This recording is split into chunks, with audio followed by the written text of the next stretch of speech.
अरे अरे, एक प्रॉब्लेम झालाय. काय झालं? मी कॉलेजला असताना बिटकॉइन मध्ये इन्व्हेस्ट केलेले. बोललो होतो तुम्हाला. येस. आता इतका चांगला प्रॉफिट झालाय, 5-6 पट पैसे झाले, पण मला काढताच येत नाही यार. आता गरज येतं. असं कसं झालं? अरे हे बघ ना, वजीरेक्सचा काहीतरी लोचा झालाय. थांबा, मी सांगतो तुम्हाला काय लोचा झालाय. वजीरेक्स हॅक झालेलं आहे. जुलै महिन्यामध्ये 2000 कोटीचे क्रिप्टोकरन्सी गायब झाली. डायरेक्ट फटाका झालाय वजीरेक्सचा. आणि त्याच्यामुळे सगळे विड्रॉल्स बंद केलेले. ज्या ज्या लोकांनी क्रिप्टोकरन्सी मध्ये इन्व्हेस्टमेंट केली ते सगळे बोंबलत फिरतायत, कारण कोणाकडे जायचं हेच माहित नाही. त्यामुळे तुमचे पैसे हे अशाच ऍसेट मध्ये टाका जिथे रेग्युलेटर आहे, नाही तर असे फटाके होतील. आणि व्हॉट इज दी प्रूफ की इथं रेग्युलेटर नाहीये? तर वजीरेक्सने सांगितलंय की आम्ही 200 कोटी रुपये देऊ जो हा प्रॉब्लेम शोधून काढेल आणि त्या चोराला पकडेल. तुमच्याकडे रेग्युलेटरच नाहीये तर तुम्हाला बक्षीस वाटावीच लागणार आहे.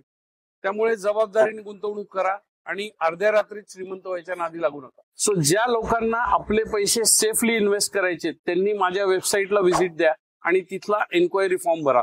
मी तुमची मदत करेन.